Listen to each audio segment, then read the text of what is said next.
السلام علیکم ورحمۃ اللہ وبرکاتہ۔ میں ہوں پروفیسر ڈاکٹر امجد محمود۔ میں اپنے چینل عبداللہ ہومیو کلینک میں آپ کو خوش آمدید کہتا ہوں، اور آج ہمارا موضوع ہے ہیپاٹائٹس، جگر کی سوزش، جس کو کالا یرکان بھی کہتے ہیں۔ ہیپاٹائٹس جو ہے انٹرنیشنلی ایک بہت بڑا ہیلتھ ایشو ہے۔ تقریباً 2 بلین لوگ جو ہے وہ آلریڈی ہیپاٹائٹس بی کے شکار ہیں، اور تقریباً 1.5 ملین لوگ جو ہے ہر سال اس کے نئے مریض بن رہے ہیں، اور 8,20,000 لوگ جو ہے ہر سال جو ہے اسی کی وجہ سے لقمہ اذل بن رہے ہیں۔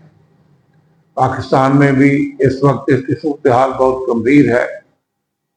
خاص طور پر اڈلٹ پاپولیشن جو ہے، ہر 20 میں سے ایک بندہ اس کا ہیپاٹائٹس سی کا شکار ہے۔ اس کی مختلف جو ہے اقسام ہے، اور ہر قسم کا جو کاز ہے، اس کے وائرسز ہے یا اس کی موڈ آف ٹرانسمیشن ہے، وہ علیحدہ ہے، اور اس کی شدت بھی علیحدہ ہے، اس کی جو اثرات ہیں وہ بھی علیحدہ علیحدہ ہے۔ اب دیکھتے ہیں کہ اس کے سمٹمز کیا ہے۔ ارلی سمٹمز میں مثلا لیک آف ایپیٹائٹ ہے، فیٹیگ ہے، ٹیمپریچر ہے، نوزیا ہے، وامٹنگ ہے، ابڈومینل پین ہے، خاص طور پر رائٹ اپر سائڈ پہ جہاں جگر ہوتا ہے وہاں پہ۔ پھر ڈارک یورن ہو سکتا ہے، کلے کلر سٹول ہو سکتا ہے، مسل اور جوائنٹ پین بھی ہو سکتی ہے۔ پھر دیکھتے ہیں کہ لیٹ اس کے بعد جب مرض جو ہے ایڈوانس کرتی ہے تو لیٹ سمٹمز اس کے کیا ہے۔ مثلا یلو سکن ہو جاتی ہے، یا آئی جو ہے وہ یلو، سکلیرا جو ہے وہ یلو ہو جاتا ہے، سکن جو ہے اچھی ہو جاتی ہے، خارش بہت ہوتی ہے بعض لوگوں کو۔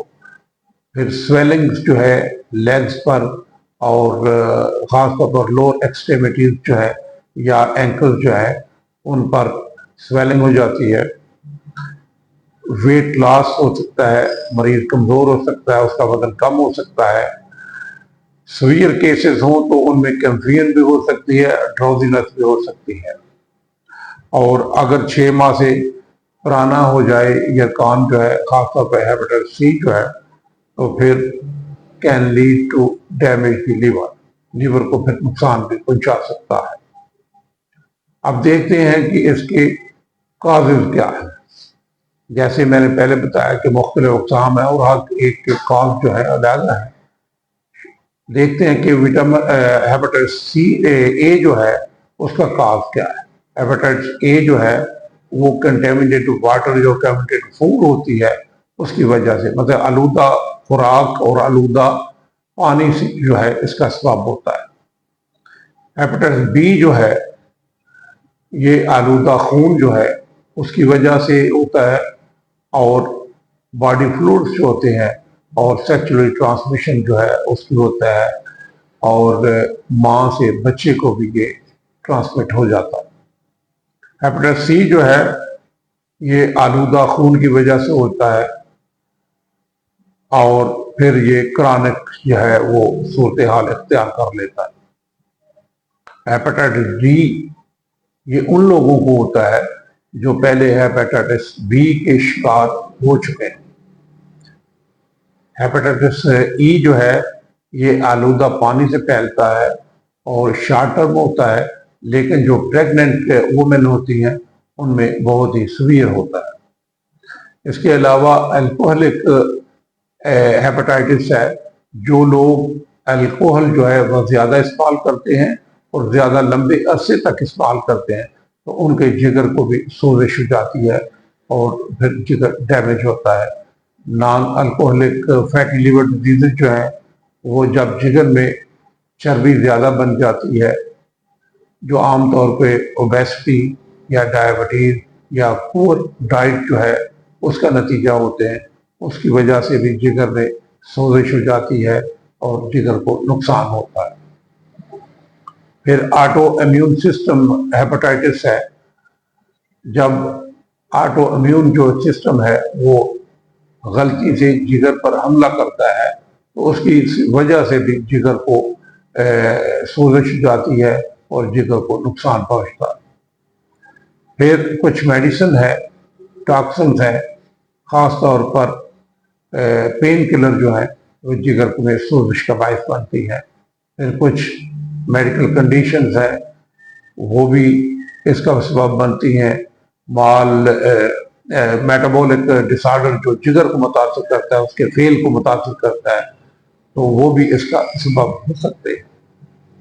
ہومیوپیتھی میں ہم دیکھتے ہیں کہ ہومیوپیتھی میں بہت ساری میڈیسن ہے، میڈیسن کو علامات کے حساب سے دی جانی ہے۔ میں چند ایک کا ذکر کر دیتا ہوں۔ مثلا چیلیڈونیم ہے، بہت اچھی میڈیسن ہے۔ جب جگر بڑا ہوا ہو یا جگر کے مقام پر درد ہو اور پھر سکن یلوش ہو یا سکلیرا جو ہے وہ آنکھ کا وہ یلو ہو تو چیلیڈونیم جو ہے وہ استعمال کروائی جا سکتی ہے۔ پھر آرسینک ایلبم ہے، جب جگر پر ورم ہو اور گرم مشروبات سے جو ہے وہ فاقہ ہوتا ہو تو جو آرسینک ایلبم ہے وہ دی جا سکتی ہے۔ کارڈوس مریانا ہے، بہت بڑی میڈیسن ہے جگر کے لیے، یہ بہت ہی افیکٹو ہے، اور جب سنہری اور زرد جو پیشاب ہے، یلو پیشاب آ رہا ہو اس وقت دی جا سکتی ہے۔ پھر لائکوپوڈیم ہے، یہ رائٹ سائڈڈ میڈیسن ہے، بہت ہی اچھا کام کرتی ہے۔ اس کے علاوہ ایکونائٹ ہے، بیلاڈونا ہے، چائنا ہے، نکس ہے، بہت ساری میڈیسن ہے جو استعمال ہوتی ہیں علامات کے حساب سے۔ کبھی بھی آپ نے سیلف میڈیکیشن نہیں کرنی۔ جب بھی آپ کو کوئی مسئلہ ہو تو ڈاکٹر سے رابطہ ضرور کریں، ڈاکٹر سے مشورہ کریں۔ ہومیوپیتھی کے ادویات کے لیے ہومیوپیتھ ڈاکٹر سے مشورہ کریں تاکہ آپ کو بر وقت جو ہے وہ مناسب علاج مل سکے۔ اللہ آپ کو صحت عطا فرمائے، اپنا اور اپنی فیملی کا خیال رکھیں۔ ویڈیو واچ کرنے کا بہت بہت شکریہ۔ آئندہ ویڈیو تک کے لیے اجازت دیجیے۔ اللہ حافظ۔